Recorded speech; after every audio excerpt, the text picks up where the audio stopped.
watching anything interesting recently besides this show? House season 6. Oh my god, you're still watching House?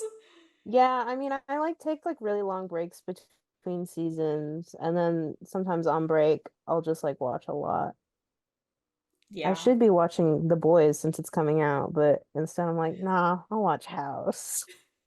I rewatched episodes of House the other night and I was like, happy Pride.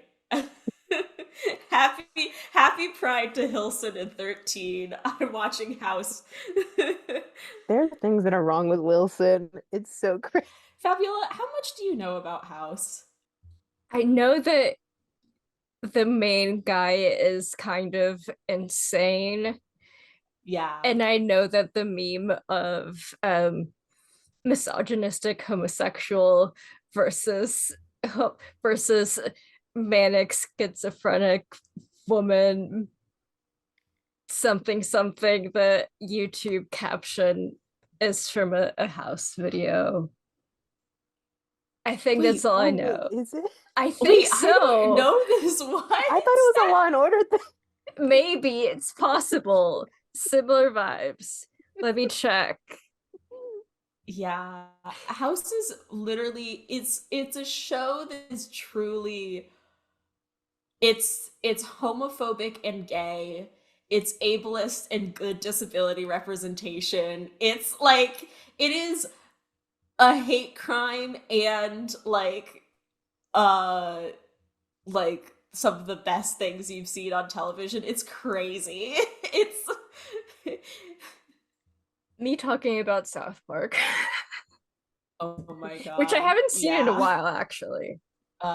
This is not related to House at all, but is kind of related uh in that I they're both things that start with H and that I might finally be trying to finish Hannibal again. After how many years?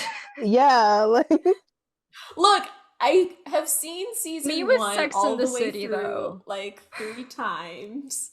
I just haven't watched season 3 many times. But also this is I'm going to use as an opportunity to segue even further, which is I learned in research for this episode that Brian Fuller of Hannibal fame almost was the showrunner of Interview with the Vampire.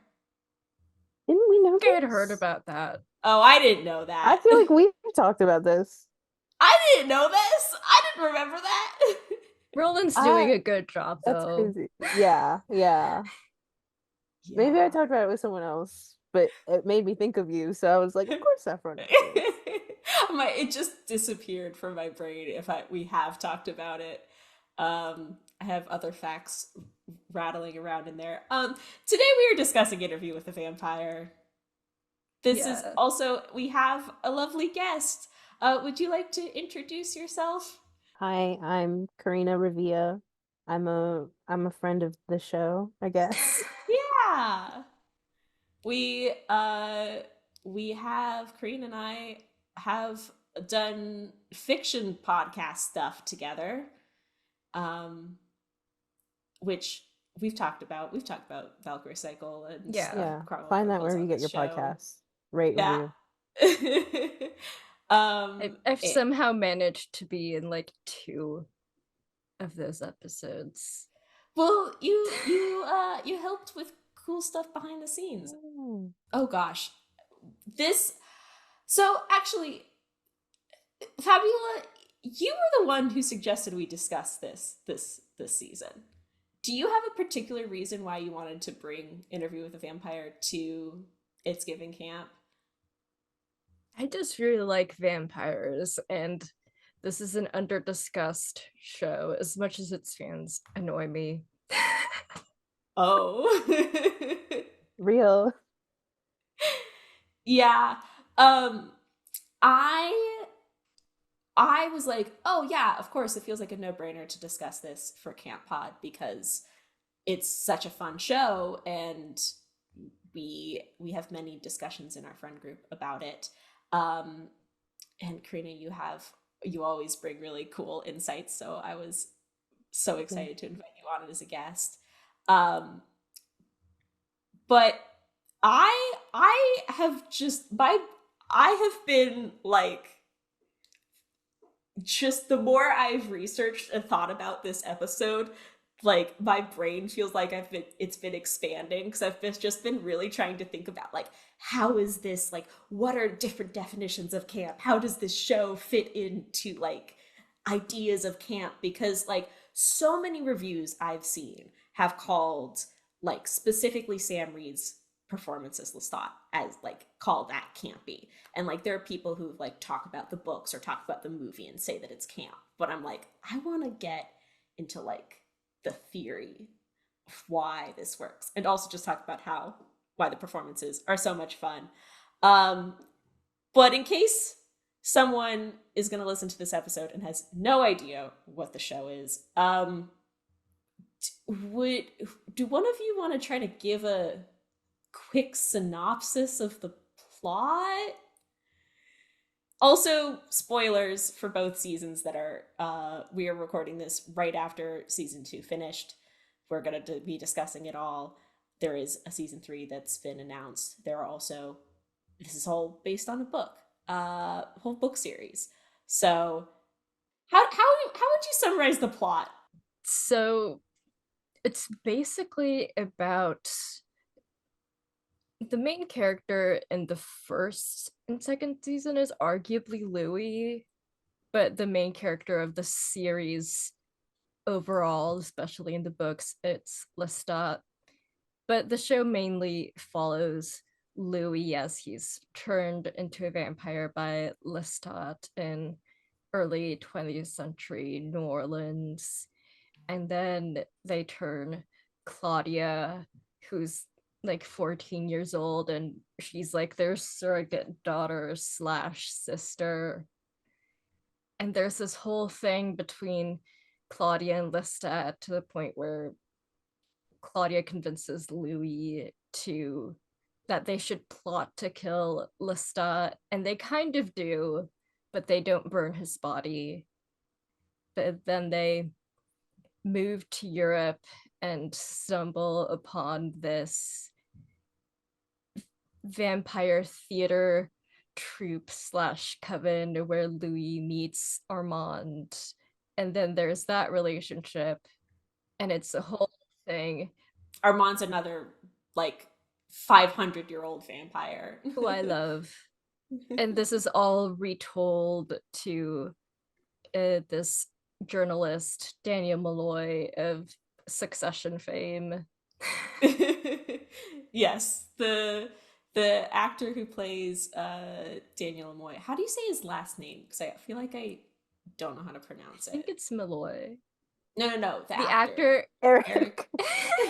It's Eric, but I never see it, and I'm like, it's not bolognese. But for some time, every single time I see his last name, I think of bolognese sauce. Crazy. I mean, I get it, but is it not Bogosian? I think it's Bogosian. I like just heard it. Okay. I like just watched the episode and watched like behind the scenes. And then I Okay. said it. I was like, "Oh, that's how you say it," and then I immediately forgot it. Yeah, and other actors we should probably mention: Jacob Anderson plays Louis de Pointe de Lac. Sam Reed plays Lestat de Liancourt. Claudia is played by Bailey Bass in season 1, and Delaney Hayes in season 2, and then what's the last name of the actor who plays Armand? I think his name is Assad Simon. Assad Simon. I could be fully butchering the pronunciation. Yeah. And Ben Daniels as Santiago, another iconic character to me. Yes. Yeah, well, and Ben Daniels is like an iconic theater actor, and so it's so cool that they got him to play Santiago, and like gave Santiago a much bigger part than in the book, in the TV show, as far as I understand. Like they wrote a lot of like original stuff for his backstory. But yeah, So I have a little bit of backstory about the book series. The series was it's written by Anne Rice. The first book, The Interview with a Vampire, was released in 1976, the same year that and it like was contemporary in that. Then in the show we see both this original interview between Daniel and Louis in the 70s in San Francisco, which is the plot of the book. And then there's in the TV show, then there's this the current interview that's going on in 2022 in Dubai. And The Interview with the Vampire was written when like Anne Rice was grieving. She was an alcoholic and had lost her daughter to leukemia. And a lot of people compare Claudia, who in the books is like 6 years old, is like really young when she's turned into a vampire. But she said in interviews and stuff that it was like never a conscious decision to like keep her dead daughter alive, but she does acknowledge that it's kind of like an exploration of grief and like death and life. And she, over the course of writing multiple books, like she falls, like she ends up falling in love with this character Lestat, and just wrote so many books from then his point of view. There's also books from Armand's point of view, and you know, all these other vampires. And Lestat is very much based on her husband. And while like the first book from Louis' perspective kind of has this like negative depiction of Lestat, he then changed and becomes the hero. And so the television show adaptation, the creators are very much acknowledging the fact that like they are considering the whole series while developing this story.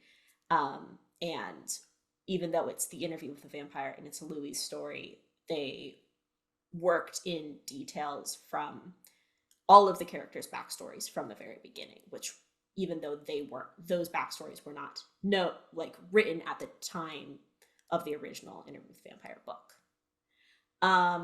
As for the adaptation of the show, well, there was a film that was made in the 90s with Tom Cruise and Brad Pitt, and that's all we're gonna say on it because And Kirsten Dunst. Yes. Oh, okay, that's true. We should not forget her. I will talk about Kirsten Dunst. I was Claudia just now watching a clip good. of her in that movie. I haven't watched that movie, but I have watched clips of Kirsten Dunst as Claudia. Anne Rice wrote the screenplay for the film, and she apparently initially hated that Tom Cruise was cast as Lestat, but then did like his performance. Mostly, I just hate Brad Pitt and I hate his performance as Louis. Like that's not Louis. Like Jacob Anderson is Louis now. There was also The Queen of the Damned, which like adapted both. Queen of the Damned was the third in the series, and also that was like a adaptation of Queen of the Damned and Lestat. Yeah, that film was like a commercial failure. So the Rice estate, well, it was Anne Rice got the rights back, and she was like, I'm going to try to make this a television show. And they shopped it around to a bunch of different places, and that's why Brian Fuller was almost the showrunner, and like all these different production companies were interested in it. But finally, AMC got it, and they started developing it. And we've already mentioned Roland Jones is the showrunner. Mark Johnson is also one of the executive producers. big like established people in the like prestige TV. Also, Alan Taylor like directed many episodes, like, um, and they made a lot of changes in this adaptation. Namely, we haven't mentioned yet, um, Louis is black and And so Claudia's is black. Claudia. And Armanda's Asian. I don't know. I think in the books he's like racially ambiguous. In the movie, he was played by, who was he played I by in the think it was movie? Antonio Antonio Banderas. Banderas. Right, Yeah. it was Antonio Banderas. Um, they also made the subtext explicit because this is very much a queer story, and these characters are gay and sleeping with each other, and there's sexy vampire sex on our screens. Girl, what kind of interview is this?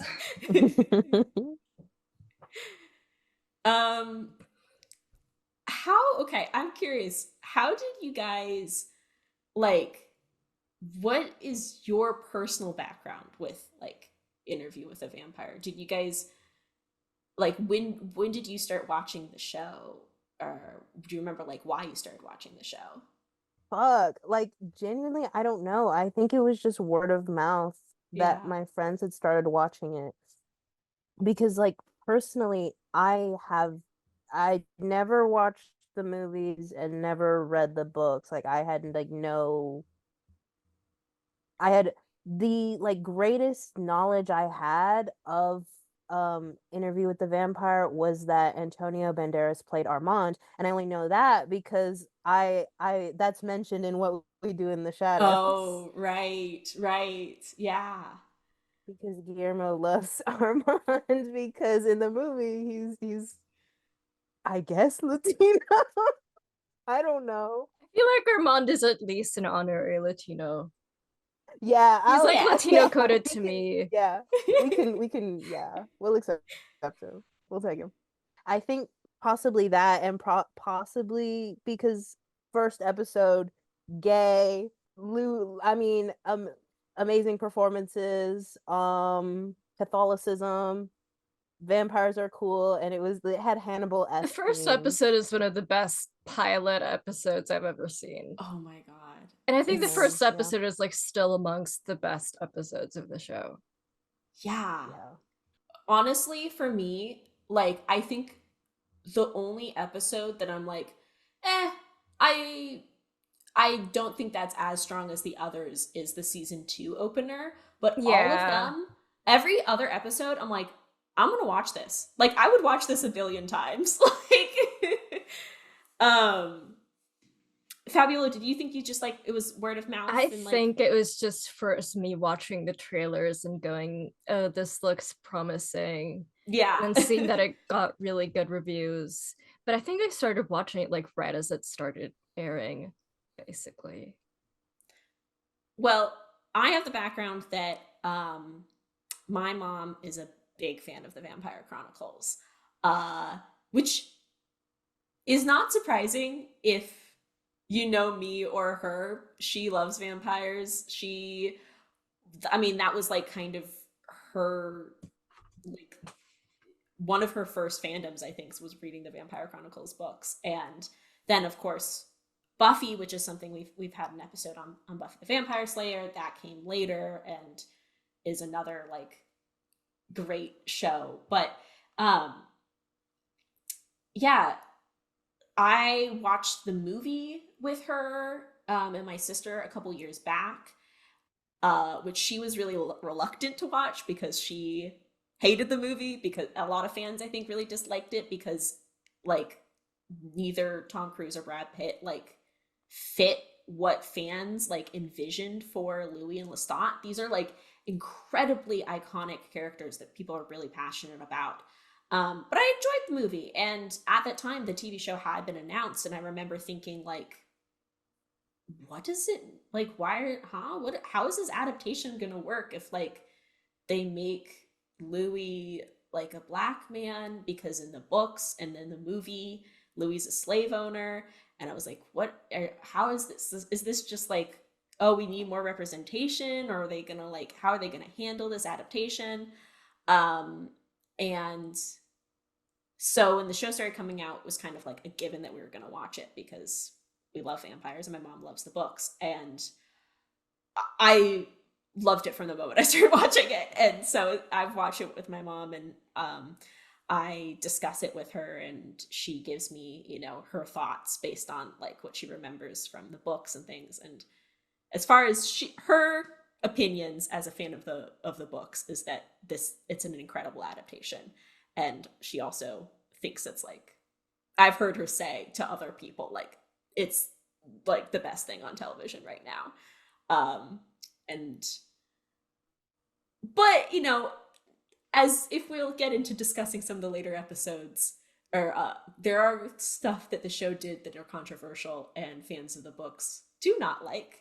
But I think as the three of us, like having really just seen the TV show, I think that gives us a lot of opportunity to discuss it from a different perspective, in a way of like just taking the show as it is and reading it as a text in and of itself. Like, obviously it is an adaptation and there's a lot to consider in how it's an adaptation, and I think that adds to the themes of the show, because a lot of the themes of the show are truth and memory and how is the story told. Yeah.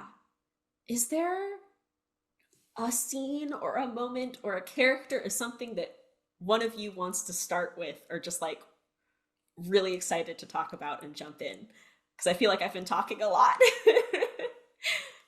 I feel like the most obvious point of entry is Lestat. Yeah. How would you describe Lestat? He's kind of everything. He's kind of Judy Garland vibes. He's also twink, but also like the most aggressive person ever. Like giving Mommy Dearest Faye Dunaway. I keep going back to like, I think it was like the 3rd episode, and some people, like when he takes Louis to the opera and he's like so hypercritical of every choice that the opera is making. And I distinctly remember someone tweeting that he's like a barb. I feel like that's somehow the best way to describe Lestat. He's like a barb. He is everything. everything. Also, apparently the books he loves Walmart. Oh yeah, I've seen that quote. I hope he goes to Walmart in the 3rd season. Yeah. Well, in the books, he becomes a rock star. I think that's what they're gonna do in the 3rd season. And he will. Yeah.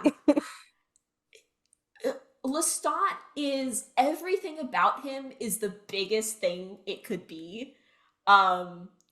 Everything is just, it's I mean, and his of like, it's camp because it's so big, it's so melodramatic, it's so earnest. Everything he does is just filled with so much emotion, and Sam Reed takes that shit seriously. He loves Lestat so much. Apparently he was a huge fan of the books. And he's been a fan of vampires for his whole life. No, he's been a vampire his whole life. Secrets out, yeah. I think in the renewal announcement for season 3, like Roland did joke about like how Lestat has been possessing Sam's body. Like, Sam Reed does not exist anymore. It's just Lestat now. Yeah. I heard your heart's dancing. Yeah. He just screams that out of nowhere. What can I say? I'm a lot. I'm not perfect. I knew you were there. Yes. You jealous? Yes, I don't like sharing. What about Antoinette? It's different. I don't have feelings for her. He did me some face and I drove him home. I heard your heart stamping! You watched the whole thing like some creeper. And then I watched you pull over and drain a dog and run down an alleyway for 2 more rats. This is not a life. That's because you took my life! Oh god, there's so many line deliveries that are so good. I think I have When he just takes the train conductor's That was head my first thought, yeah. and goes, "Tickets, please." Yeah. Just terrorizing Claudia. Yeah.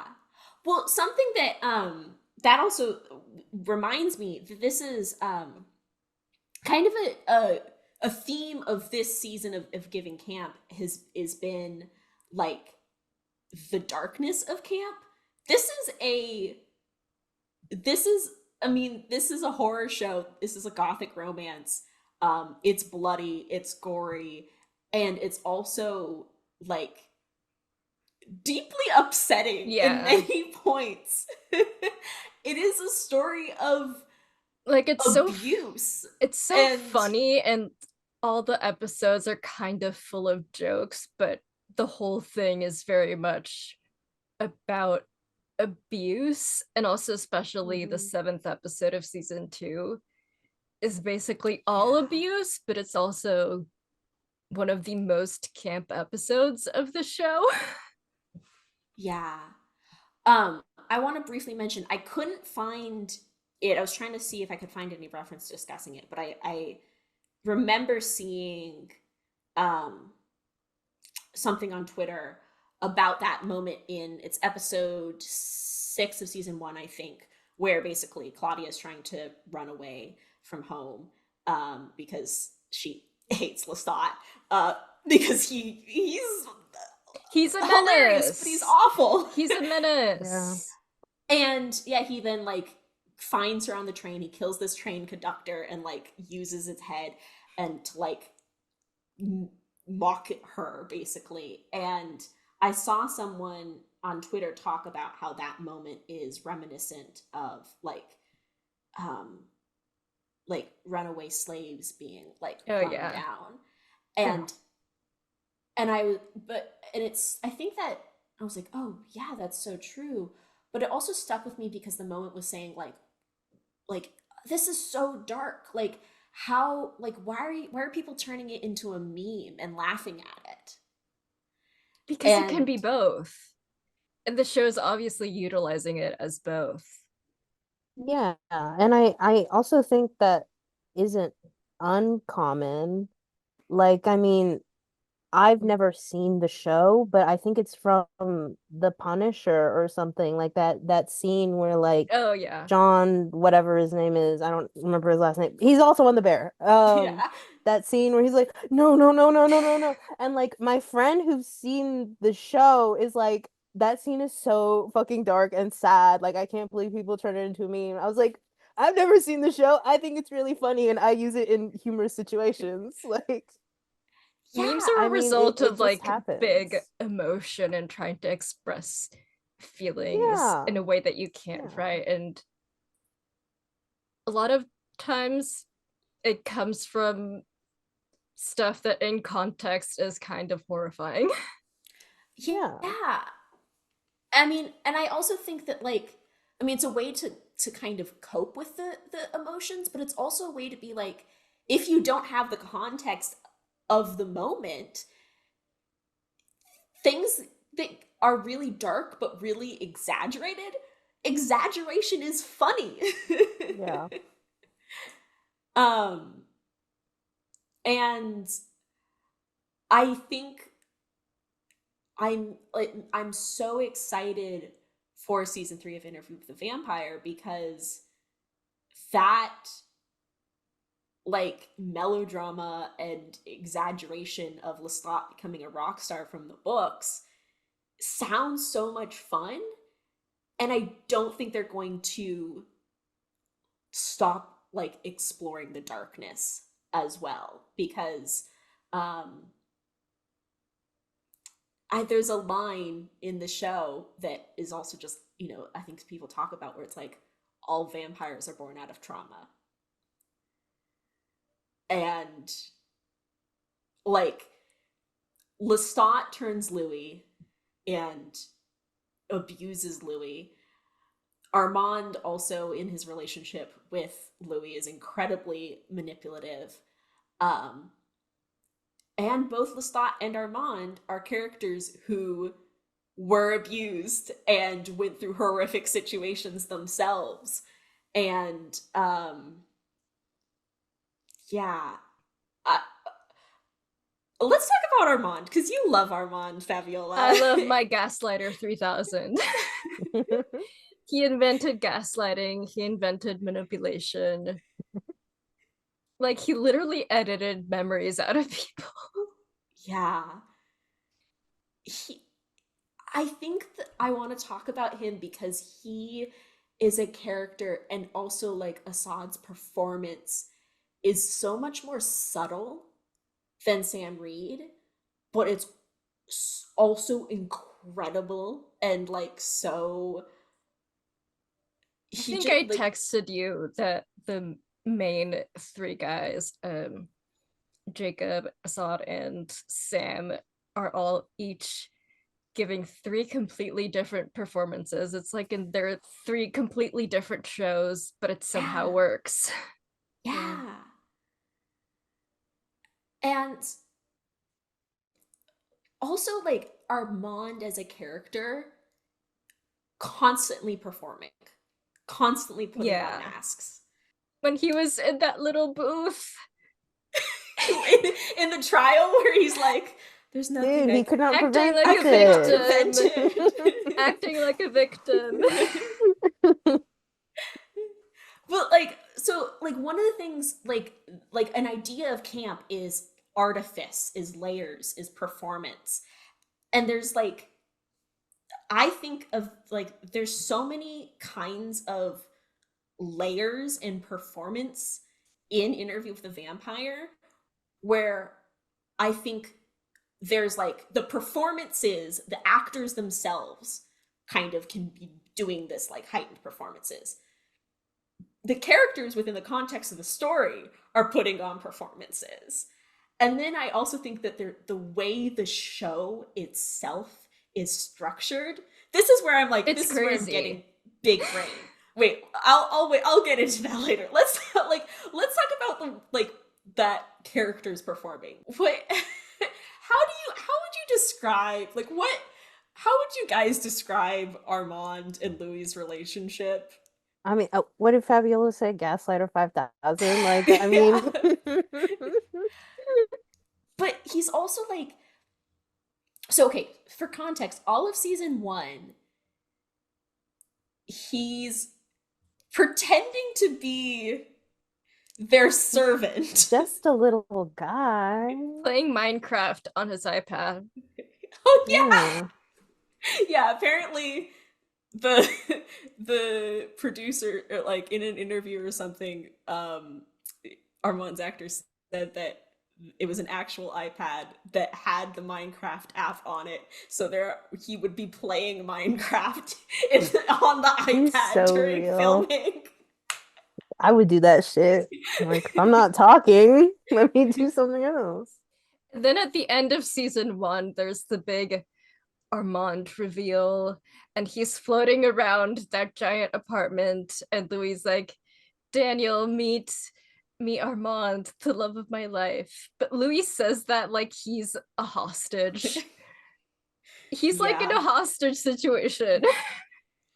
Well, we find out in season 2 that essentially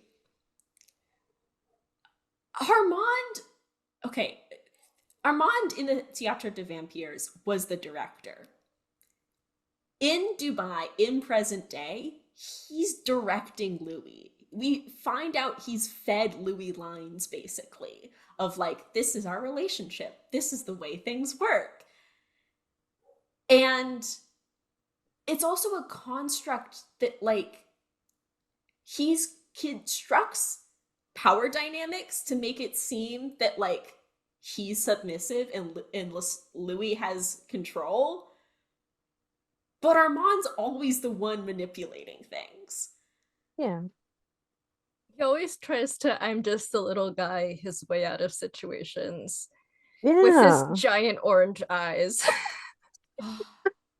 His eyes are the contacts in this show, the special effects, the makeup, they Just look so good. also camp in the sense of like actors, like eyes are so important to actors, but then you put those colorful contacts on them, so they're kind of like uncanny valley people Hmm. vampires. Yeah. Well, and also like apparently it's really hard for them to see when those Yeah, contacts are that's what I was in. thinking. Yeah. Daniel Malloy, I'd like you to meet the vampire Armand.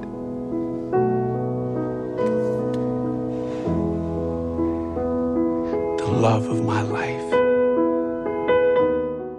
Karina, I'd also love to hear you talk about a bit because I've heard you like you've kind of talked before about like all of Louis's genderisms and everything that's like going on with him. Twisted. Yeah, that's my boy, but that's also mother. In a way, every character here is mother. Yeah. Yeah. Well, there's like mother and like the like, you know, high camp, you know, Hunt. these icons. That's kind of Lestat, and then Yeah. there's like the manipulative like girl boss Armand, and then there's just the like, oh wow, the way like gender roles are put upon you, Louis, are so interesting and heartbreaking, Yeah.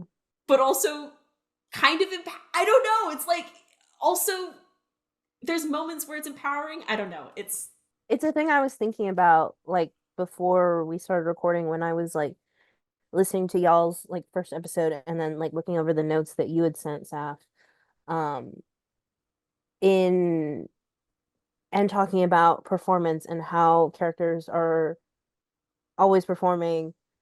And then I was thinking how that relates to like specifically gender because like I do think gender is an important thing, especially if this is, you know, the quote unquote domestic abuse show. Like it is relevant. It does come up.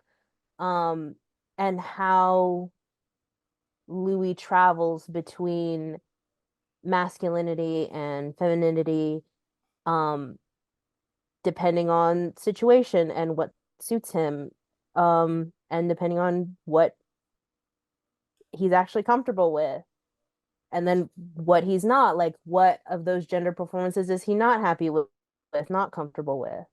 um like, you know, the quote about like capitalist vampire and like, oh, like Louis the pimp, but like also when he's playing house with Lestat, like he is playing a more like motherly maternal role. And you know, when it's just him and Claudia at the beginning of season 2, them finding that one female vampire and then her throwing herself into the fire after losing her child, just like Louis does later, sort of. yeah.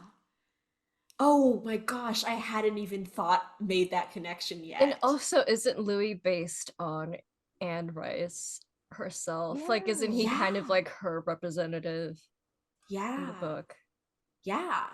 I mean, I think people discuss how like Louis was her and Lestat was her husband, but after a certain point, as she wrote more and more Lestat, she like then empathized with Lestat and like she felt more like Lestat. But yeah, I mean the point, this is like this is in the text. Like Claudia calls Louis um A a housewife. housewife. Mhm.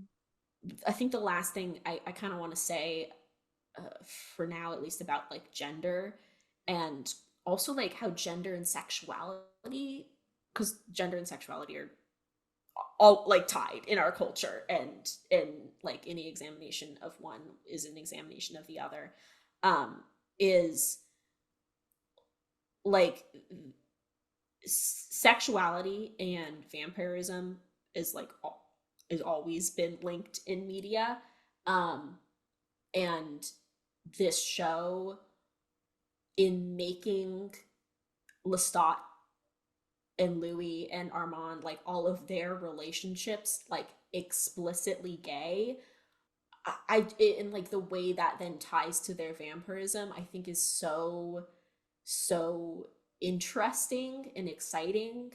And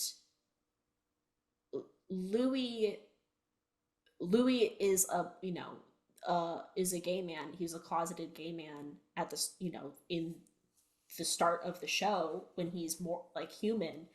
And yes, he I don't think we mentioned that he in the show, he is owns a couple of brothels. I think he owns multiple, and With definitely the has white sign, another iconic meme. Yes. Yeah. And he's definitely this like kind of heightened masculinity, and like Lestat falls in love with him because he pulls a sword on his own brother, kind of like being Lestat turning Louis into a vampire allows Louis to explore sides of himself that he hadn't allowed himself as a human. And I think that is explicit in like conversations that Louis and Daniel have in season 1, episode 2, where they're basically talking about like Louis like, yeah, like it was an awakening. It was this like moment that I could be myself. And Daniel's like, oh, like, to the shame of queer theorists everywhere, like becoming a murderer is like what empowers you. But he's like, he doesn't get it. Yeah, jokes on He gets it at the end, though. Yeah, jokes on you, Danielle.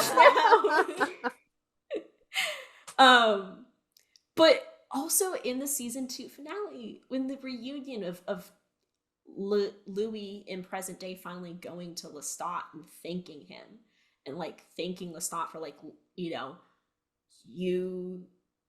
like, I can't remember the exact line, but like, you like let me be myself.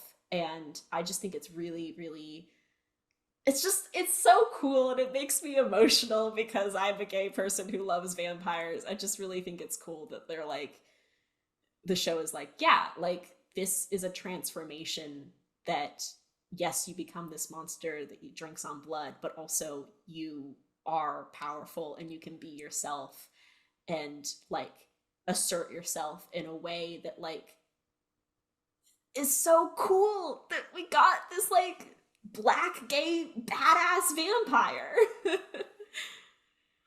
And if I can add, like, it's just like, so especially when you talk about it and frame it in that way, I find it so like poignantly queer, in that like you gain so much by embracing that, and then embracing that side of yourself, even as you are also losing access to a lot of the things that you were once able to associate with and interact with. Like, Louis loses relationships with the remaining members of his family. Louis can no longer go out into the sun, but he gains a new family in Lestat and Claudia, and he gains like new power and like eventual acceptance of himself.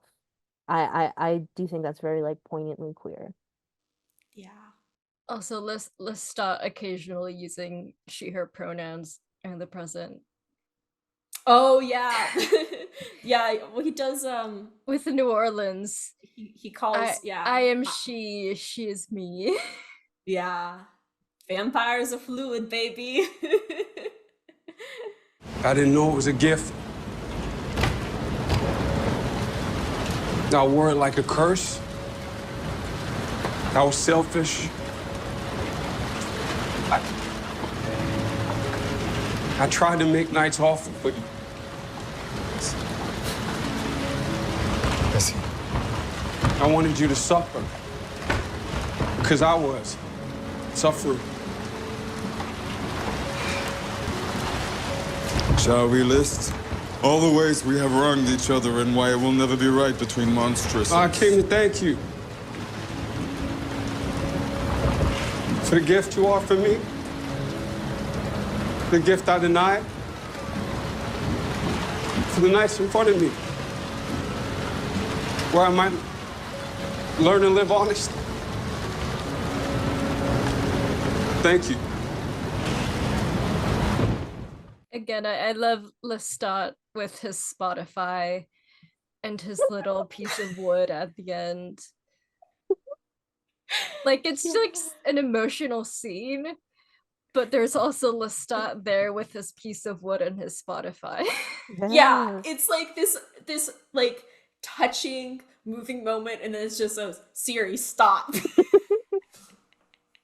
And that's what this show does. It like constantly like breaks tension with comedy in like, I think it does like, oh, I'm blanking on the term, but like when it's like, you know, kind of unexpected moments and things that feel a little out of place, like helps break the tension and add to the comedy. And also, there was a review that I read that was talking about kind of the darkness of the show, but also it applies to the, you know, the comedy too. Let me find it. Yes, it was a review from Gavin Barker Whitelaw for the Daily Dot that was basically talking about how Daniel acts as this like audience stand-in, because he is constantly, you know, a lot of the show we're seeing, you know, it's a visual moving medium, so we're seeing these things that are happening in the past, but then it'll cut to Dubai, the interview happening, and Daniel's just like, here's my cheeky little comment. And he's always like questioning the story and clearing up like holes in the story and inconsistencies. Yeah. And this quote, the exact quote from the Barker White review was, nothing about the romance is remotely healthy, but this blatant toxicity is what shields Interview with the Vampire from the kind of purity discourse we see around media like Twilight, whose detractors raise concerns about romanticizing abusive behavior. Interview makes the conversation part of the text, inviting us to kick back and enjoy the agony, end quote. And I thought, I was like, oh God, that's such like a good point, where it's literally like, people obviously write so many thought pieces and reviews about like how the show handles abuse, but we also have Daniel within the show itself constantly questioning Louis' relationship with Lestat, and then in season 2, Louis' relationship with Armand. And it sets the tone really, really well to have this kind of like, you're taking it seriously, but also with a kind of like a little bit of like a tongue-in-cheek, like knowing like, okay, but is it that serious?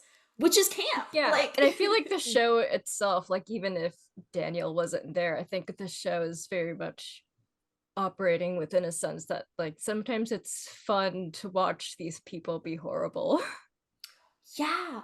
Well, oh my God, wait, this is also a perfect time for me to find a quote that I was like, oh, I need to pull that out, but I forgot to pull it out. But this was Anne Rice's philosophy herself. Anne Rice, the more I read about her, the more I'm like, she's a queen. She also said, I remind you of her. Yes, I did say that. Well, like, so every time they're whacking Anne Rice on Twitter, they're whacking me. One of the things that she reminds me of you is that I didn't know this. I didn't actually see it in my research. Actually, no, I did. I think it was in the Hollywood Reporter obituary I read. But Anne Rice had OCD, and she was also a fan of The Night Porter, which is one of your weird quirk favorite films, Fabiola, niche films. That's an erotic film. And the quote I was trying to find is from an interview Anne Rice did with Playboy. Also, the Night Porter thing makes sense with the Claudia and Madeline relationship, but that's for later.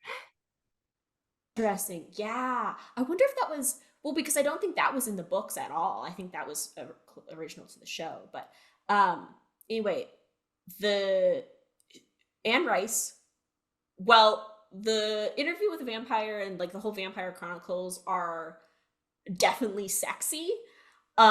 She also wrote straight up pornography and was very proud to call it pornography. She had a series that was like BDSM Sleeping Beauty. And in this Playboy article, she basically was kind of being interviewed about like, oh, like, how do you feel about like, people who say that like try to censor your books or try to censor like pornography. And she was just like, it's a fantasy. Like, we write it because it's interesting and like we want to explore it, but like we're not saying this is like should actually happen. And that's like, I mean, that's what fiction is for, I think. And that's like for also the darkness of shows like Interview with the Vampire. It's like, it's interesting to explore and to see, because like there are so many people who are like, don't have any desire for anything awful to happen in real life, but are curious, and want to see how it would play out in fiction. Yeah. That's true of the sex, and that's true of the abuse too. Yeah, like there's a reason why everyone keeps watching that fight between Louis and Armand in the 70s. People have been like, this is my Coco Malone. Well, I mean, that scene is also so like so high. It's so, every single line is like it's so mean, big, but it's so fun to watch over and over. And they're so mean to each other. Yeah. Honestly, I think that's the line delivery from season 2 that plays in my head like a loop, is Armand just going, let's stop, let's stop, let's stop, let's stop, let's stop, let's stop.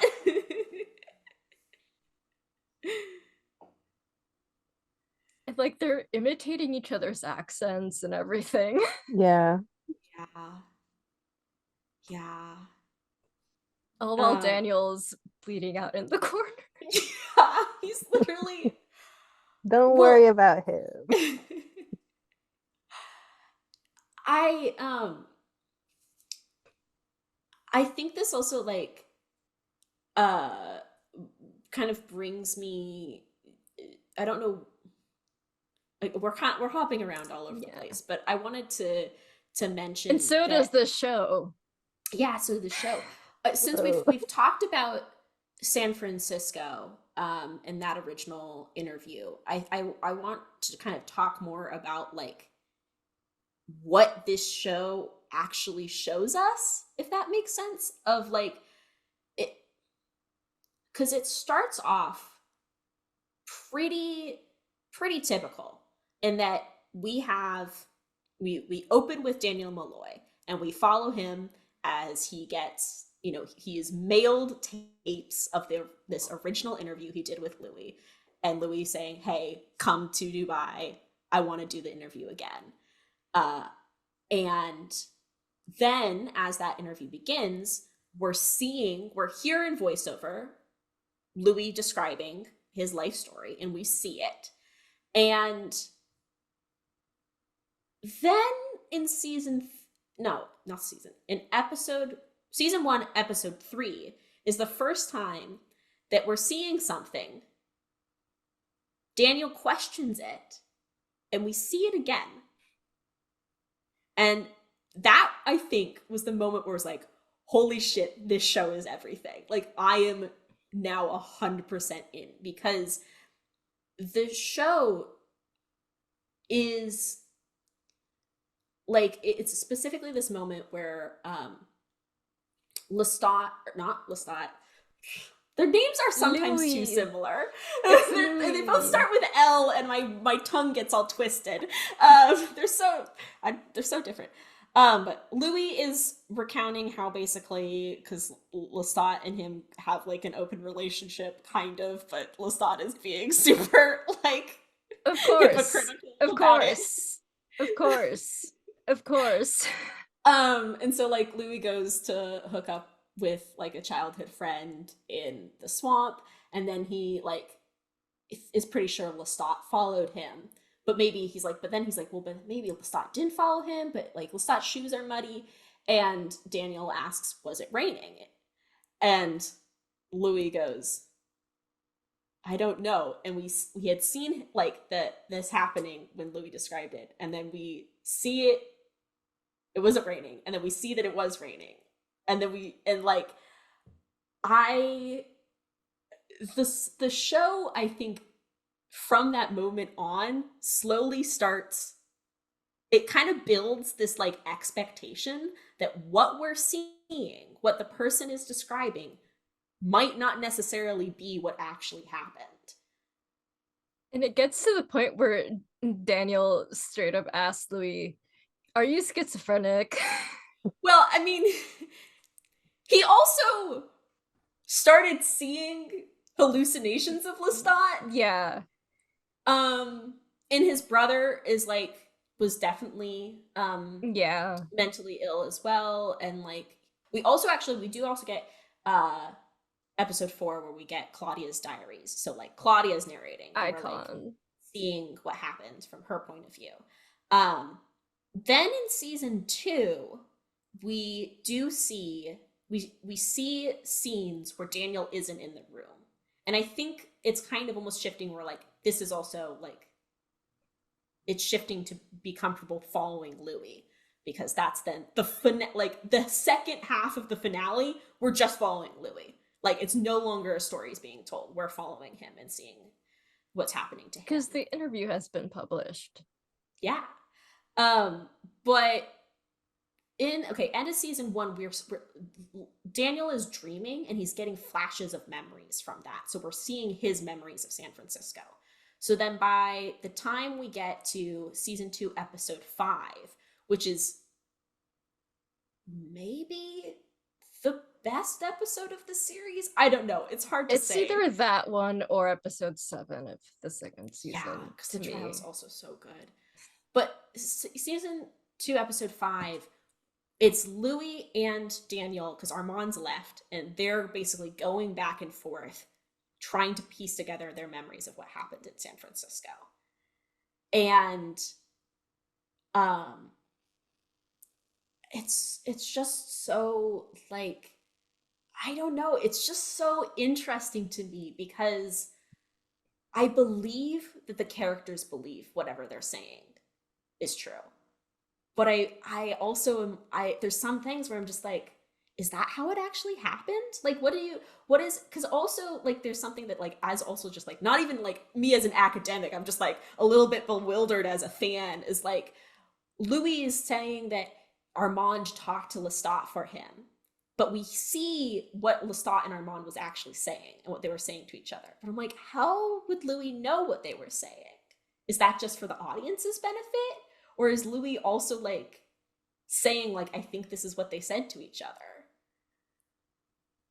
Also the whole like, Armand says that Louis asked him to edit the memories, which like Jacob says that that's not true, but I think it's better if like that was true. Like I definitely see him doing that. Yeah. Well, we don't know. Yeah. It's not confirmed in the show either way.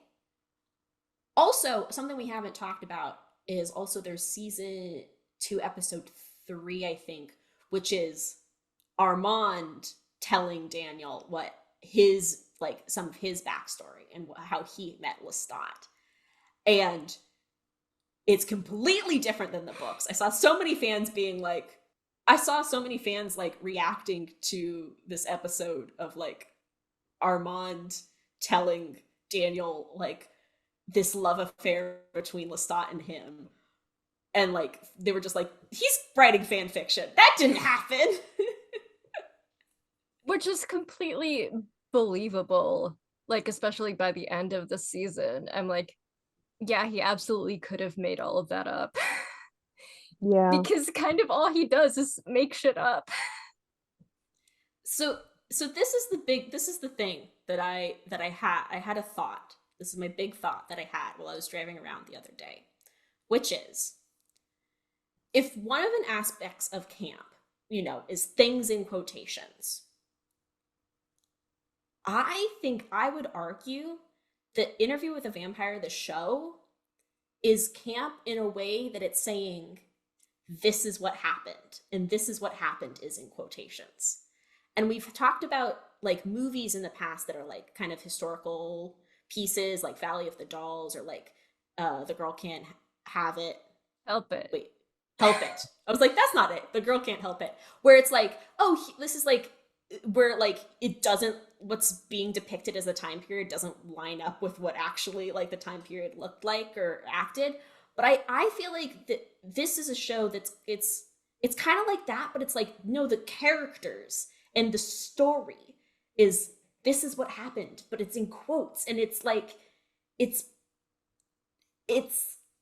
they're, and I think it also works, and it's camping the truth and the memories, and it works on a level because it's an adaptation of this book series too. I think all the characters are camping in a different way. Yeah. Like, Armand camps both truth and control.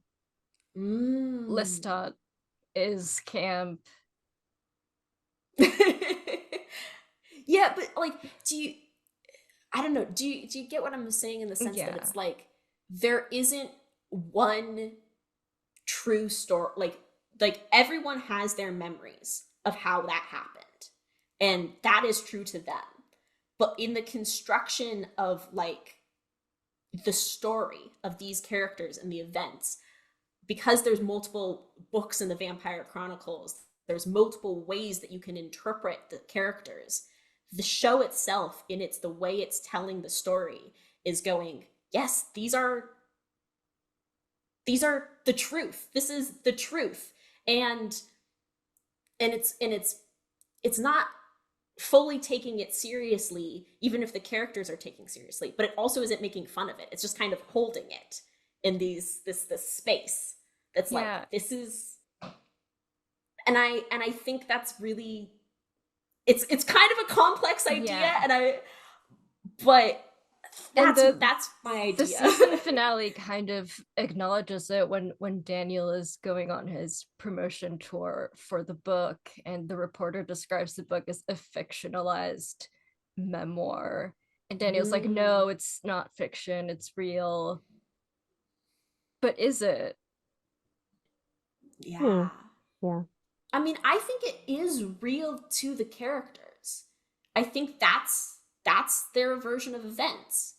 Well, I mean, but also Louis does change what actually, like, he's like, okay, well, I told you that this thing happened. But, like, in episode, the trial episode, it's like, well, Lestat said then this happened, and actually I think his version is more accurate. But, like, it's not, there's no moral judgment that is being passed on these characters. It's just, like, holding this space for this, like, fluidity. Many streets in New Orleans weren't paved at the time. The mud on his boots could have come from anywhere. Was it raining that night? Yeah, I got someone. I figured as much. No ring on your finger? Not a woman. Did it rain? I got someone. I figured as much. No ring on your finger? Not a woman. I don't remember now. Speaking of the trial, do you want to talk about Claudia and the theater of vampires and like that whole Yes. thing? Yes. Because that was one of the main reasons to me that I wanted to talk about this show on the pod. Oh my god. I mean, the Théâtre de Vampires that's camp in a whole other way. Because Like- they're vampires that put on a show about being vampires. But it's a fake show, but they're real vampires. The real vampires pretending to be vampires because that's the only way that they can like show themselves to society. And they have like all this fun like pale makeup and they're like actually killing people on stage, but they keep going, this is all fake. Well, but then but also Santiago has his speech at the end where he's like, you know, this is real. Remember, this is real. Which is just so crazy. Like just in the whole context of this show of like, what is real? What is not? When people say something's real, is it real or is it a show? Like, do you believe that it's real? And the audience never does. They always just think it's fun and silly. But yeah, real people are murdered and they do feast on real people every night. And also like when Claudia gets implemented into the show, like they have her play this little girl and she's like in a very like old-timey little girl outfit, and like her little role in the play is this story about, it's like a little girl that wants to fly. I don't remember the specifics. Well, But she's like like, I think she's like nailed to the floor or yeah. something, but then eventually she like jumps out a window. Yeah. Well, because all the plays that they do are like these dark comedies that are like these absurd dark comedies. Yeah, and like her play itself is like, yeah, this dark comedy, and like it's about like fake suffering, but it's also real suffering because they're forcing Claudia, who is at this moment in the story like in her 40s, to pretend to be a child, and she hates being a child, but she has to do it every night and wear that outfit every night and play a child every night, and everyone in the coven knows it, and they keep doing that to her. Yeah. Claudia is like a camp icon in the fact that she's just this creepy little girl. She's the perfect vampire, but she's also a vampire that's not supposed to exist.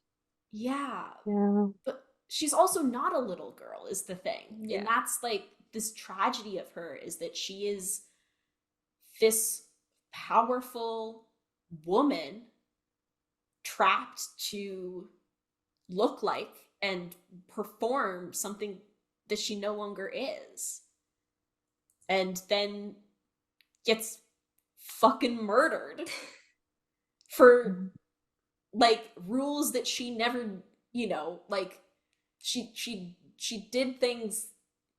I mean, first of all, they're like, there's these vampire rules, and they're like, you swore to do these vampire rules, but all the things that she like, all the rules that she broke about before she knew about the rules. And also, Lestat was awful, and she was trying to like escape and survive, and like, you know, defending yourself against an abuser is not murder. Yeah. Yeah, I mean, Lestat was the one who had put her and Louis in a situation where they felt like that was perhaps the only feasible option left to them. Yeah. And now Louis is the one putting her through an insane situation via his relationship with Armand. Yeah. And then Claudia's love interest is literally this creep who once slept with a Nazi. Yeah. Yeah. I don't know. I think the show is nuanced in the way that it's saying that like Madeline, it wasn't like some like moral failing on her part. Yeah. It was an incredibly complicated situation of being like incredibly lonely and trying to find solace, but also like I think all of the characters in the show do things that are, you know, Horrible. morally complicated. and we get the context of why they do them, and that doesn't mean we have to excuse it at all, like, and you know, but it's, I don't know, I just love that this show has so much empathy for every single character. And even Santiago, who I love him. he Yeah. kind of ends up being a little bit of like, he's kind of like a mini boss, like he's kind of like another, like, you know, evil, like over dramatic, like telenovela villain. He's also running that stage like the Navy. we haven't mentioned that Daniel literally calls out it calls Armand and Louis' relationship like something from a telenovela. He name drops Univision. But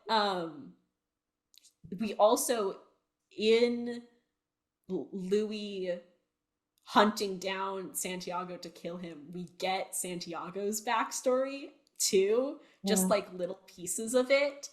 And God, that's like also like, ooh, that sounds like he had a life where he was this like failed actor, and you know, was turned by this vampire, and that was a traumatizing and mortifying moment. And he, you know, plays up being this like cool, like powerful guy, but his real name isn't even Santiago. Yeah. He's putting on a performance as well. His whole life is the stage. Yeah. Actually, this is something I haven't seen anyone talk about.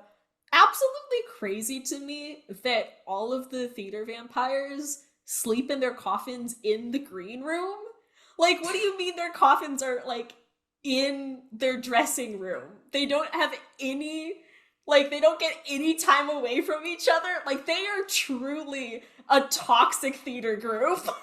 I was like, that's what I was thinking about that as I was watching the season, because like I've been thinking about it a lot while we've been talking. I was recently in a production of Henry V, and I like won't shut up about it because like it did change my life. But like some of my best friends that I made in that production, um when all was said and done, a few of us were at a party, and because like the four of us were like pretty close and we all really liked each other, one of them brought up, they're like, okay, real talk, who was annoying you by last weekend, by show weekend? Who were you fucking sick of by show weekend? We talked about it, and I I was, because that was a program that happens during the spring semester. We only go out there like 3 weekends in the semester. That program also has a summer program, where you're together for 3 months out in the middle of nowhere, and you're putting on 3 plays that you'll put on at the end of the summer. And I one of the reasons I've talked to people about that, I was like, I don't know if I would ever do the summer program because I feel like I would get sick of people by the end of the 3 months, because I got sick of people by the end of the third weekend. Yeah. And when I was watching this season in season 2, I was like, yeah, of course they're all crazy. I would be crazy too if I had to stick with these like theater troupe people, because like there is something so beautiful in making collective art, and there is something, you have a certain love and a bond for these people. But also, you get fucking sick of them. You get fucking sick of them. You're like, stop fucking parroting that line. Or like, oh my god, you know it's so hard to get you up in the morning. Set a fucking alarm. Or like, oh my god, we all do this exercise activity together. What do you mean you didn't bring tennis shoes? Oh, I can't do it. Like you get sick of And it. they've been doing that for decades. Yeah. Like Centuries. Yeah. Not even decades, centuries.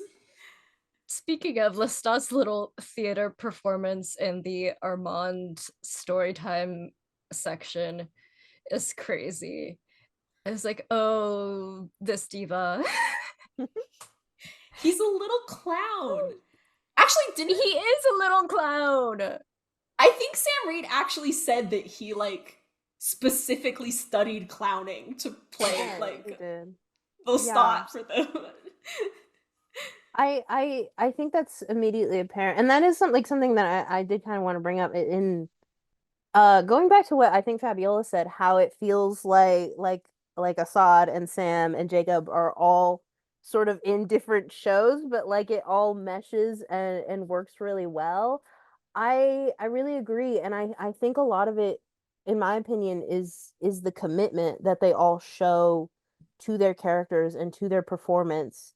Like no one none of them are like, I'm in a silly little vampire show. Oh my god. Like all of them are serious about understanding their characters, and like they're passionate about their characters and the show and their work as actors. And I think that really makes a show come together, even when it feels like characters or performances might be disjointed. If you're really putting in that effort, at least like in my experience. Because again, in Henry V, because I don't ever stop talking about it, when we read the play in class, we talked a lot about how as a play it feels so disjointed compared to other works in the Henriade, like the previous plays of Henry the Fourth, Part One and Two, and Richard the Second.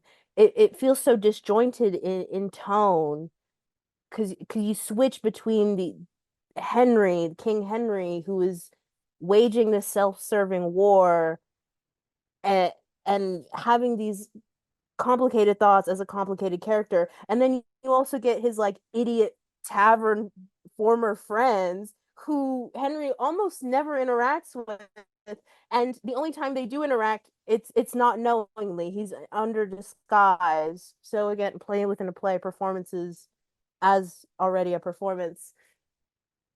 And we're like, how do we even make this work? And there are productions that just cut out the tavern rats entirely because they're like, what the fuck? But it does work because the people that were cast as the tavern rats put such commitment into those characters and into those comedic roles. I've talked about how like I don't think I could have played them. I don't think I'm good at Shakespeare comedy. I do think I'm good at Shakespeare drama. I'm good at that sort of like anger and drama. I played Henry V for Act 3. I love that role. I enjoyed it a lot. I had such commitment to that role in the same way that my friends had such commitment to being the cowardly tavern rats, or my friend had as playing Fluellen. Like there is such like an energy that you have to bring, and that Sam really is committed to bringing. And then like on the other side, like Assad is like so committed to these like subtleties and this like reserved, I guess, pain of Armand and like his like almost self-delusion of like, babe, trust me, I could not have prevented it. Yeah. Trust me, babe. Yeah. Assad is so committed to being outwardly ethereal, but behind the scenes he keeps telling Eric about how they're gonna hook up.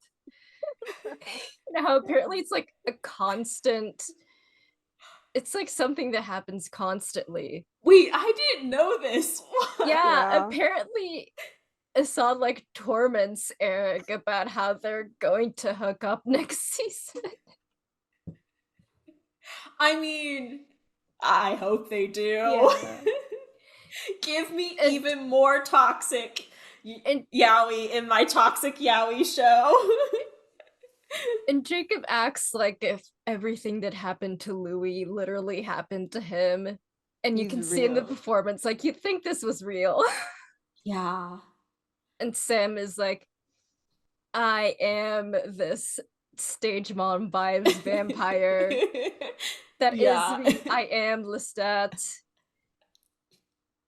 I am that vampire that loves Walmart. Yeah. I shared this with you guys, a YouTube channel that for all of season 1 they pulled quotes from all of like books from multiple of the Vampire Chronicles books, but mostly Interview with the Vampire, and like paired them with moments from season 1. And I didn't realize how many direct quotes from the books were in the show, and seeing the text on screen as Jacob Anderson delivered the lines, I'm like, this is the performance of a lifetime. It's so like, but I don't even have the words to describe it because he's just so, I guess he's just so present. It feels, like you said, it feels so real. Meanwhile, like, I can see the pain in Armand and Lestat when they have moments of pain. But it's like, it's almost untouchable, like Armand and his big round eyes. It's just like, I mean, I think in the books Armand is described as like, you know, he's like an angel. He's like a Botticelli angel, and they nailed that. Like, Yeah. this that he is a being that is like so inhuman. Also, it's insane to see like images of what Sam Reed looked like before Interview with the Vampire. Because he looks completely different. Like, he literally is Lestat at this point. Well, he had like really short hair and stubble. Mm-hmm. Yeah. Also, I don't know if I have made it clear how much I love Daniel. I love all the characters, but I like Daniel is so funny. He's so sassy. He was stressing me out in the second season because he kept making these jabs at these vampires that he knows are dangerous. And I'm like, but he wants a good story. That's the thing, is that like he's like literally, yeah, he's like kind of, I don't know. My interpretation, he does not have a sense of self-preservation. Well, see, my interpretation is that it's just that the thing that is most important to him, the thing that has always been most important to him, is getting a good story. And yes, he wants to survive, like he doesn't want to die, but he also like he pushes for like as close to the truth as he can. And yeah, I mean, it does end up costing him. But he looks Twice. happy. He's okay. He's okay. He's okay. He's having fun now. Yeah. And he can But- call Louis whenever he wants. Yeah. Yeah. He made a bestie. So Yeah, I that's think true. it was all worth it. I mean, and he also was like, he was already dying of Parkinson's. Yeah. And now it's And like, now well, now he you're can't. immortal. No, he won't. He's okay. He's all right. Have you seen that the actor like was like realized that like the last role that he hadn't played that he wanted to play was a vampire, and so now he gets to. Yeah. He's a cool old grandpa. Yeah. Yeah, with the need to just get a good story, I feel like that's very camp. Like the sense of camp in a way is about like regardless of the text or what is happening and what the truth is, the point is to get something good and entertaining out of it. Yeah. Well, I mean, one of my favorite lines from season 1 is like, and I think I like paraphrase it or quote it all the time. Yeah. It's like, let the tale seduce you. Yeah. It's, and like in early on also when like Daniel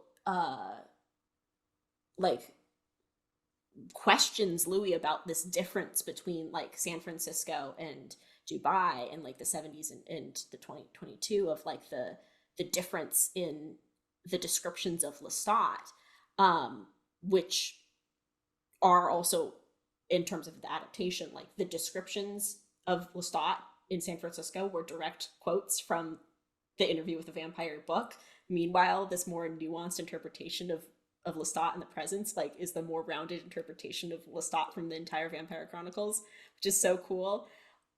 Like I love the Odyssey of Recollection is the quote, and I love that too because it's like it's not about what is told necessarily, it's the process of telling it. It's the odyssey. Everything you're about to see is real. Remember that when you leave here tonight. You are all complicit, repugnant, and appalling! I love you for it. And I welcome you, even as you disgust me. I feel like we should go more in depth in the trial.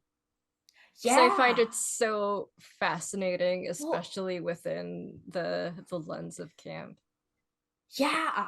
I mean, yeah, it's another example of something that is so dark too. But what were you thinking of it specifically? Or just like what are all the moments that you're interested in talking about? Just mainly like the general conceit of it being framed as like it's very much like fully scripted, but it's like these actual people who are being put on trial and sentenced to death, and they have their ankles slashed so they can't run away. Yeah. But they're all like, it's a show and they're like in front of this live audience and everything, and then they dramatically bring out Lestat, and Lestat does this whole testimony that is like weirdly racially tinged. Oh my god. Well, and they have these projections. I think Yeah. that's something we hadn't mentioned. But all of the Théâtre de Vampire shows, they have these like projections that are part of it, and like not only do they paint Louis as the seducer, which is like weird and gross, and but also like the drawings of Louis and Claudia and the projections like actually like make me feel sick when I see them, because they look like racist caricatures. Yeah. Yeah. Yeah. And also like the whole trial itself is almost like camping the courtroom drama.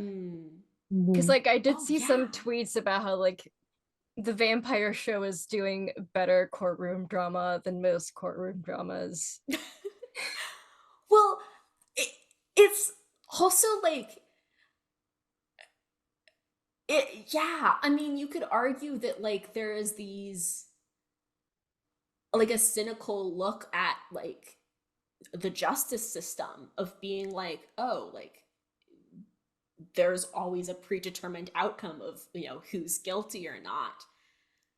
But it's also, you know, it's interesting to then have like Lestat as the key witness in it going off script and like not fitting the what the coven wants. You can't script a hurricane. Yeah. Oh, another good line.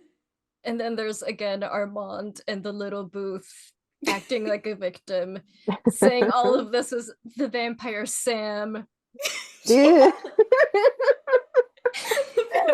He could not prevent it. Sam was right there. And like I keep bringing up tweets, but I remember seeing tweets where people are like, I think Armand has successfully gaslit a portion of the fandom where they think the vampire Sam is genuinely behind all this. Well, because also the season 3 announcement came out before the finale, where it was revealed who survived the fire or not, and so they said Sam was gonna be in season 3.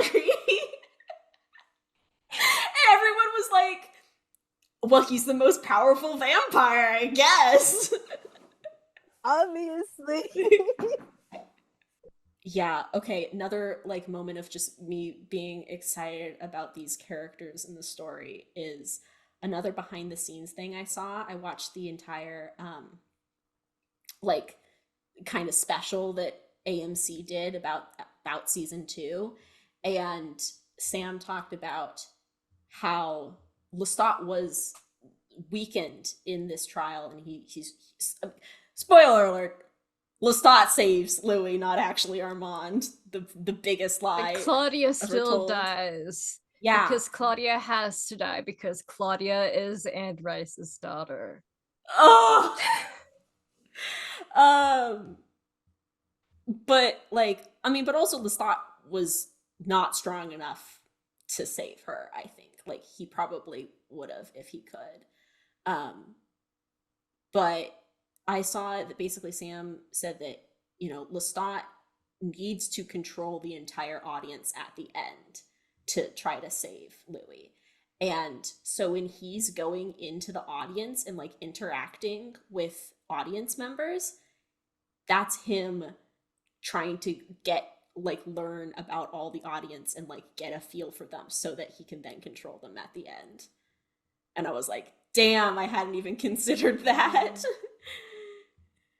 Yeah, there's this whole thing with the audience, like not just with Lestat, but also Claudia, like when she just looks at the audience and then asks that person to remove his hat so she can see the person behind him. And she's like, I will remember all of your faces, and if there is an afterlife, I will kill you. Yeah.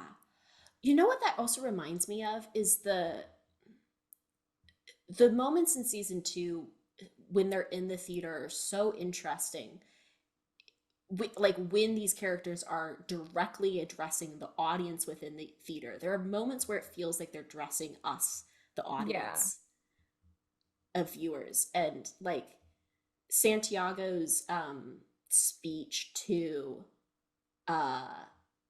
like in their like everyday, like their daily shows, I think it's part of before they whenever they actually kill someone on stage, where he's just like, you know, this is real, like you were all complicit in this, you were all filthy. And it's just like I I find that so interesting, and I think that like pieces of like camp media that do that too, that like hold you as a viewer accountable. But it's not saying like you are like, it's tongue in cheek too. It's like, oh, you're so awful, but it's also like you're enjoying this. Acknowledge that you're enjoying this. It's about willing to engage. And I feel like that's very much part of the reason why the trial episode might be the best episode in the series. Because it's very invested in a sense of theater, but it's also the episode where you watch Claudia get brutally torched and she calls out to Lestat. Because like at the end of the day, like she is very much Lestat's daughter. They are kind of the same as much as she hates him. They're kind of the same. Yeah. Well, and the trial is also, it reframes the entire, once again, it reframes the entire story up to that point in terms of questioning like which parts of this story are the true version. You know, which part, because we literally see the multiple scenes from season 1 again in completely new light. And but I also like, I think I saw some comments on this, but I can't remember any, you know, direct quotes, but like it also, even in bringing Lestat on as a witness, he himself doesn't take away from the fact that he hurt Louis and he abused Louis. Like, even then, they're like, this is a point that is not going to waver. And like also Claudia acknowledges like Lestat can sit here and cry and he's forgiven. What about me? Yeah. Well, I forgive Claudia. I never blamed her in the first place, but Yeah. No one in the Nothing show to has ever done forgive. anything wrong. Yeah. They're all pookies. I got a question. Who's that handsome man on the wall up there? Ah, with us in spirit, always. Our co-founder and the finest actor ever to walk our stage. Lestat de Liancourt. Should have seen that coming. Did not see that one coming. Big red flag, huh? The biggest. You must understand. I understand. In a community as small as ours, such crossings of immortal paths is expected, perhaps more common than you would think. And one looked up at the painting and saw that Teresa's dead husband was Roberto. He had eloped with his enemy's widow. It's a telenovela. I mean, come on. Lestat's painting on the wall. Are you kidding me? Really? Oh, and that means you knew Lestat before he did. Yes, Armand knew Lestat. Wait a minute. And yes, he was briefly with Lestat. You both fucked Lestat. 100+ years apart. They were not compatible. He tasted like vermouth and annihilation. You shared a boyfriend. This is great. I fucked Santiago too, and Celeste and Estelle. Even had an aerobic evening with Tuan and Quang Pham in the back row of a cinema watching Now Voyager.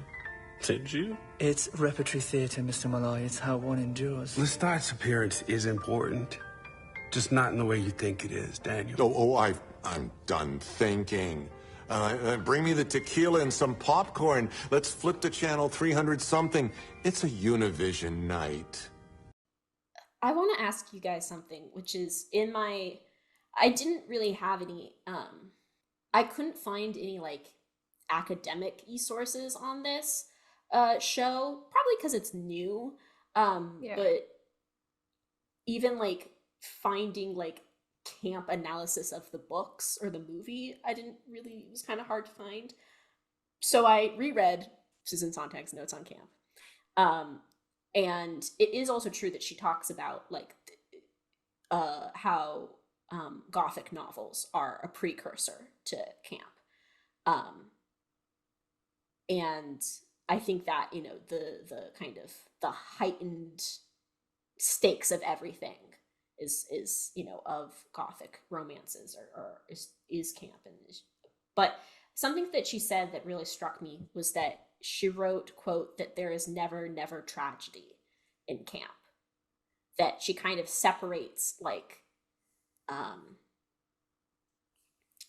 there's tragedy, and then there's like works that are like pushing against the strict, like the boundaries of the medium, and then there's camp. And she's like, all of these things can like take itself seriously, but like camp is about the aesthetics. It's never about like the tragedy and the pathos. And I don't know, I disagree. It is with about the that. tragedy. Yeah. I think in the case of like, say, Interview with the Vampire, there's like camp to the aesthetics and the depiction of things. It's like this is kind of all constructed, but the feelings are real, and it is a tragedy and is sad, and like that you can't. Maybe she had a different definition of tragedy. I mean, to me, it's weird that there hasn't been much like scholarly work on the movie from the 90s in regards to camp, considering all the clips I've seen of Tom Cruise and Kirsten Dunst just screaming at each other. Yeah, I mean, I do think people have talked about it, but I couldn't find any like with the search terms I was using, I guess. It's definitely like very like glam and camp in the costumes as well. Very flowy. Everyone looks great in their little period costumes. Yeah. And especially Lestat in his like little clown costume.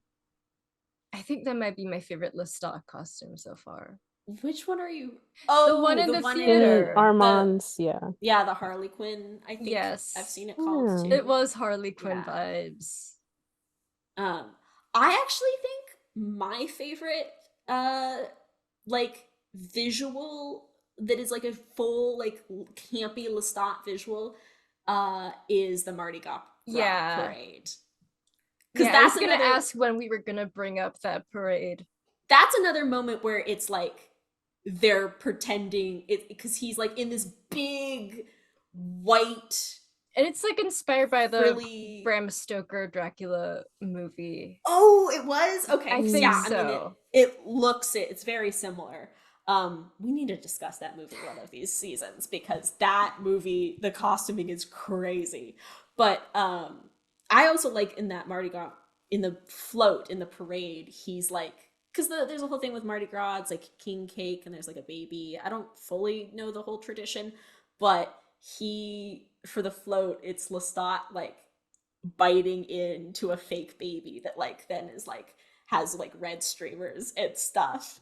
And it's almost a little precursor to the Théâtre des Vampires of like, he's like, oh, I'm this scary thing. Ha, it's fake, but he's actually a vampire. Yeah. I also really like from season 1 Claudia's cute little sailor outfit, or at least sailor inspired. That was cute. Yeah. As she's killing a bunch of people. Yeah. Do you have like a favorite costume or visual from the show, Karina? I'm trying to think. As you were saying those, I'm like, oh, all instances of cunty glasses. Usually Lou, but Armand, or when he gets back from his lunch. I love that outfit. Those are the best sunglasses I've ever seen. I got round sunglasses for Christmas because I loved Armand's in the season 2 trailer. And I was like, dude. Yeah. They're all so sexy. But like, I'm like, yeah, I get why Louis fell in love. Like, he's so... Armand can do literally whatever to me. He can gaslight me. You're down bad for the 500-year-old vampire. Yeah, he can trap me in the apartment and edit my memories. I'm the vampire Armand, and my daddy vampire grew me into a little bitch. My brother, The he vampires tossed have himself off murdered a my roof. daddy. My Made me sister, pretend I she didn't have a buried me dick alive. for 240 years. My daughter was my sister, was my throw pillow when he wouldn't look at me kindly. Lestat, Lestat, Lestat, Lestat, Lestat, Lestat, Lestat, Lestat, Lestat, Lestat, Lestat, Lestat. I talked shit about him the whole time. The name! Unuttered in our home for 23 years, said over and over again until it was pounding in my brain like a hammer. Our problems aren't about him. And you threw her name around just for cover, but it always circled back to him. I loved her. But she didn't love you. Not like he did. Not like I have. I know! I'm trying to, I don't know. I feel like I could talk about this show for forever. There's just so much that's like, I feel like, I don't know. I feel like we've just scratched the surface of, there's just so many implications and like the impact of all these like choices that they made in the adaptation. And We just, haven't even like, brought up how Armand's name isn't really Armand. He's had so many names, he like doesn't even remember his first like actual name. Yeah. I also, okay, this is something that I found interesting in something about the adaptation I found super interesting was that Antoinette, who we haven't mentioned, she's like a lover that Lestat takes, and then he also eventually turns her into a vampire as well. In the book, it's Antoine. It's a man. Oh, right, really? I Yeah. have no idea. Yeah. That's crazy. And I don't know. I think it's really interesting because I feel like in some ways, like, I don't know. In the books, you know, it's never like directly like they were in a sexual relationship, but like Lestat was like in love with this guy and Louis was jealous, and they also, you know, Claudia and Louis want Lestat to kill Antoine, and then he doesn't, and then they have to kill him. So it's like pretty much the same plot. It's just this like change in gender. And I just think it's really interesting because it like Lestat is so firmly bisexual. And like, and I don't know. I think that's kind of nice that it's like, even though Lestat is awful for so many reasons, he's like a hypocrite and he's a liar, like, and yeah, Louis is jealous.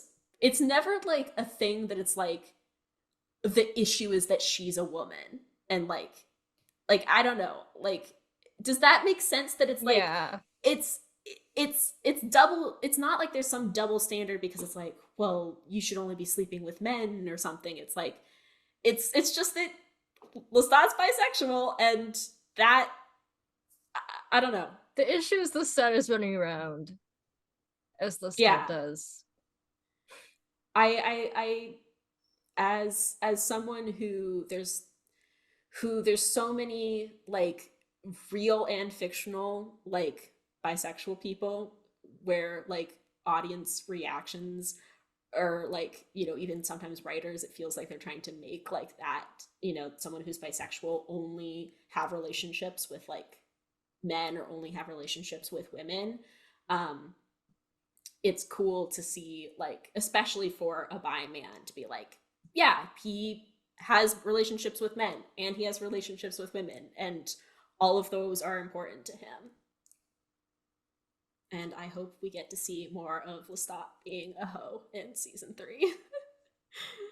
And apparently, like, his rock star era is gonna be heavily inspired by Rocky Horror and Hedwig and the Angry Inch. So that's fierce. That's fierce. Like, Lestat is mother. I like really associate Lestat with glam rock. Yeah. Like, that feels very him. Yeah. I think I actually think that Anne Rice was inspired by like Jim Morrison for That tracks. Lestat's Rockstar era. But yeah. Oh, do you all want to know another thing that I saw that I'm like, I don't know what to, if this means anything, but apparently, Which could be nothing. Could be nothing, but in the books, so everyone was all upset with this episode 5 of season 1, where Lestat beats up Louis, and also he drops him from like an extreme height and like absolutely. And that happened the same weekend as the final episode of season 1 of House of the Dragon. So I both didn't remember fandoms that. were having the exact same discourse. I distinctly remember that being the same weekend, and it was horrible. But a lot of fans were upset because it wasn't like, they're like, this isn't my Lestat. He's never been this abusive, and it's like, I'm with the critiques that are, in the reviews that are like, everything that was subtext in the books is explicit in this show. So if you're gonna make the gay sex explicit, you also have to make the abuse explicit, because Also, you can still like the character. Yeah. But here's the thing that might be something but might be nothing, is apparently in one of the Lestat books, Armand actually throws Lestat off of a tower. And That drops tracks, him from though. a great height. Mm. So that's kind of crazy. Learned behavior. Yeah. He's not breaking cycles. Yeah.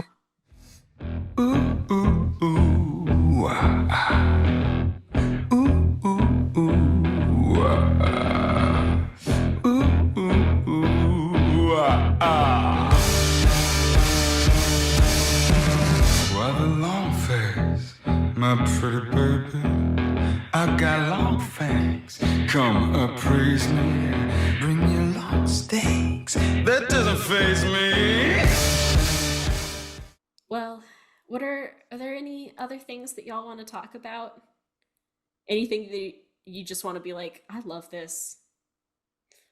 More people should hear about this. Rest in peace, Claudia. Rest in peace. The icon. The best vampire, arguably. Yeah. The greatest to ever do it. Yeah. Yeah. Univision drop was crazy. We have the Univision logo burned into the TV screen here at home. We do. Wait, I can't tell if it's a metaphor or is it actually burned. It's actually burned because my parents watched it so much. Whoa! It's burned into the TV. Like it would you be can't see it so normally. iconic to have the Univision logo at the bottom of every Interview with the Vampire episode. You can't see it normally, but if the screen is ever like fully white, you can see it like in the corner of the screen. Whoa! Like if I was watching like Hannibal on the TV and like it like in the credits, when it goes like all white, you could see it there. That's so funny. Oh my goodness. And I guess like that's what happens with that can happen with a TV. That's the tech. Yeah. That's how young we are. How does TV work? Yeah, how does yeah. I just watched shit on my iPad. Nope. I watched it on my laptop, Wow, but okay, Armand. I was thinking about Armand and his little I love how he's forever associated with an iPad. He's an iPad He's baby. an iPad baby. 500-year-old Gaslight 5000 iPad baby. I still like Lestat's Hannibal Lecter shit of of drinking blood from wine glasses and such. I thought when you said Lestats Hannibal Lecter shit, I thought you were gonna bring up when he was hypercritical at the opera. I'm like, his Oh, Lestat well, or his Hannibal ass. yeah. I don't, those two. Armand is kind of Hannibal Armand is in the great. sense that he I've talked so much about inflicts it. mental illness on Louis. The same way that Hannibal did Will. I hadn't thought about that. Wait, talk about this more. No, yeah, like you're not on Twitter anymore, Saf, but like I have like talked about it a bit like on Twitter. Yeah. He like Armand is in mannerisms a lot more Hannibal pilled really than Lestat is. And they He got gave their little Louis iPad. metaphorical encephalitis. Yeah, yeah. Like that's kind of what happened. Yeah. Yeah, Lestat is Hannibal in like the theatricality of his kills, but yeah, you are right in the behavior. 'Cause it's the like reserved ferocity, I guess. What's the Louis line about Armand? The half blank, half apocalyptic stare. Yeah. Yeah, I was telling my friend, I was like, do not let Armand download NBC Hannibal on that iPad. Oh my god. You should end it there. Do not let Armand download NBC Hannibal on his iPad. Is there any last thing anything you wanna plug, Karina? Any links you want us to drop in the I almost said chat. Oh my god, what I get for running a live stream all weekend. Episode description. You can go to my main Twitter.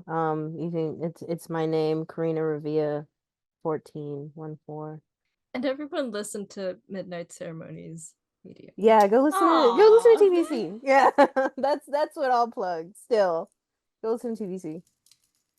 Yeah. And also while you're at it, watch Interview with the Vampire if you haven't already. Yeah. If all these spoilers haven't convinced you. Yeah. Like if you're like me and you actively seek out spoilers and spoilers are what convinces you to watch things. I mean, when we've described it, and I'm sure there'll be like clips and quotes and stuff we'll intersperse in. That's